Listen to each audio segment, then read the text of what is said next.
Good morning students, this is Sasikant sir welcoming you again to the web classes. Today we are going to see the subject statistics. Name of chapter is linear regression, unit number 3 for the 12th standard English medium. This is lecture number 44. If you have any queries you can contact me at the pioneergt@gmail.com. Okay.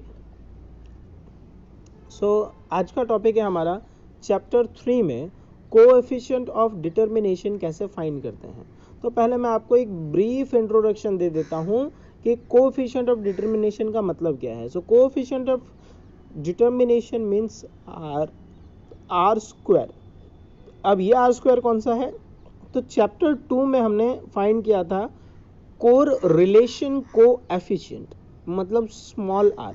अगर उस small R का आप square करते हो so that would be considered as coefficient of determination. अब एक बार हम theory read कर लेते हैं तो थोड़ा सा आपको आइडिया जो है कंसेप्ट जो है वो क्लियर हो जाएगा. ठीक है. सो सी we know that regression is a functional relation between two correlated variable and it is useful to estimate the value of dependent variable for some given value of independent variable. The coefficient of determination is measured to find the reliability of such an estimate.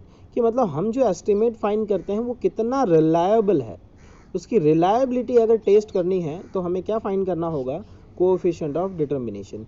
मतलब सम में कभी भी आपको पूछा जाए कि how much this data is how much reliable, then what you will find r square, and r square can be found easily by doing the square of correlation coefficient.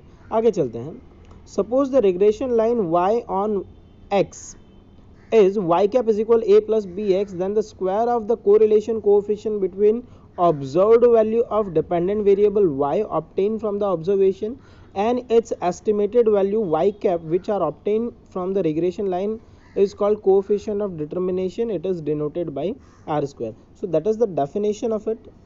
Learn कर सको तो बहुत अच्छी बात है. ठीक है. नॉर्मली इतना ही याद करो ना, क्या ज़रूरत है इतना लंबा लर्न करने की. The square of correlation coefficient क्या है definition. The square of correlation coefficient is known as coefficient of determination and it is denoted by R square.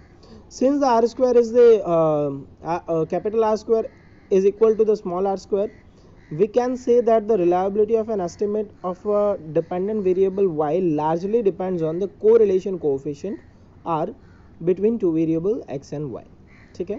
तो ये लास्ट पॉइंट ये देख लीजिए. if r plus minus 1 then r square is equal r square will be 1.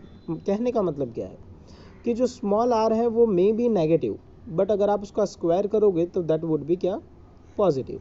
मतलब capital R square जो है वो negative नहीं होता, क्योंकि किसी का भी स्क्वायर करो तो वो पॉजिटिव ही रहता है. So we can say that the estimate of y obtained from the regression line are 100% reliable, but if r square is equal to 0 then r capital R square will be also 0.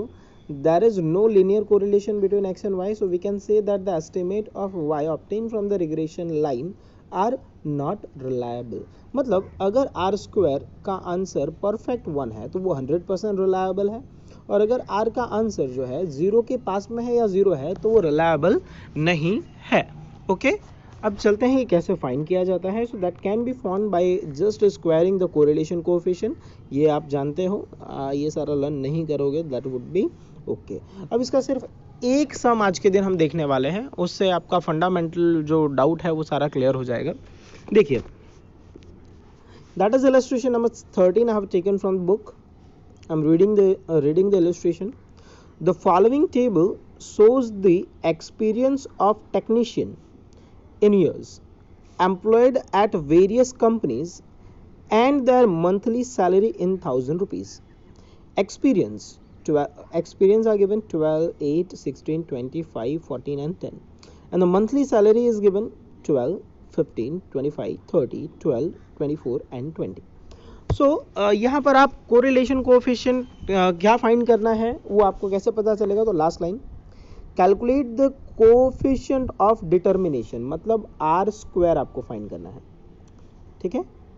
And check the validity of linearity assumption of regression between the years of experience and monthly salary.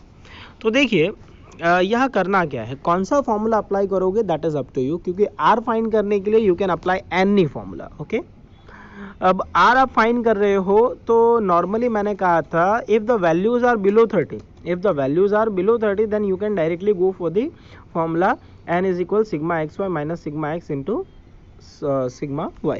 वो formula हम apply कर सकते हैं. Check कर लीजिए सारी all the values are below 30.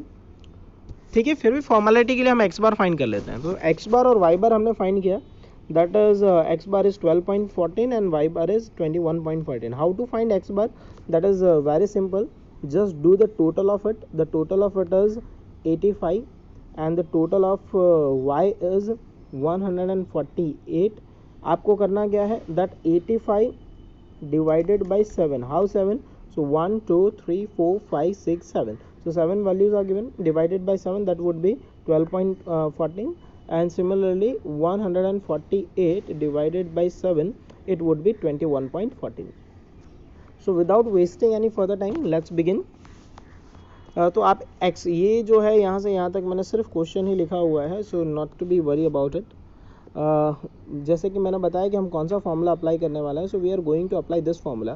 देखिए इसका what you are going to find is R square. Okay, so R square means the square of the correlation coefficient. तो पूरे फॉर्मूले पे आप स्टार्टिंग से ही स्क्वायर लगा सकते हो. If you don't want to apply the square at the beginning then ये ब्रैकेट बनाने की कोई ज़रूरत नहीं है. जो फाइनल आंसर होगा उस फाइनल आंसर का अगर आप स्क्वायर करते हो तो भी चलेगा. अगर आप ऐसा कर रहे हो तो यहाँ पर कैपिटल आर स्क्वायर मत लिखना. ओके, तो चलते हैं आगे. देखिए X Y, so X Y means multiplication of X and Y. Okay, so 12 into 22 that is 264, 8 into 15 that is 120, 16 into 25 that is 400, 20 into 30 that is 600, 5 into 12 that is 60, 14 into 24 that is 336, 10 into 20 very simple that is 1200. Now the x square means square of x.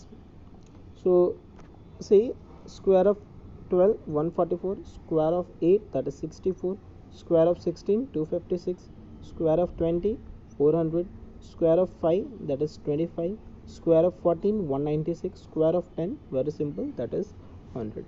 And last square y square means 22 square 484, 15 square 225, 25 square 625, 30 square 900, 12 square 144, 24 square 576 and square of 20 that is 400.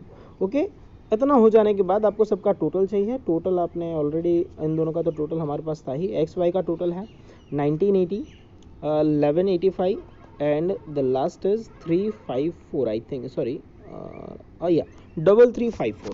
okay, just substitute the values. formula आप जानते हो, n sigma xy minus sigma x into sigma y divided by root n x square sigma x square minus sigma x whole square into second root n sigma y square minus sigma y whole square. That is the formula we had applied, and the same formula we had learned in the chapter number 2. तो ये कोई confusion create नहीं कर रहा होगा. We had applied the square here. Why we had applied the square here? Because we are going to find the r square, and the r square means the square of correlation coefficient. I substituted all the values. पहले आपको multiply करना है और bracket solve करना है. तो multiplication और bracket solve करने के बाद में हमारे पास ये वैल्यूज़ आती है. जो भी वैल्यूज़ आ रही है, ठीक है, उस वैल्यू का आप कैलकुलेशन करोगे, the finally this would be the value. और ये जो भी आप डिवाइड करोगे, डिवाइड करने के बाद आपका जो आंसर रहेगा वो है दैट इज़ 0.97. अगर आंसर में कोई मिस्टेक है, क्योंकि मुझे जहाँ तक याद आ रहा है इस चैप्टर में या फिर लास्ट चैप्टर में कोई एक सम है जिसका आंसर बुक में ही रॉन्ग है.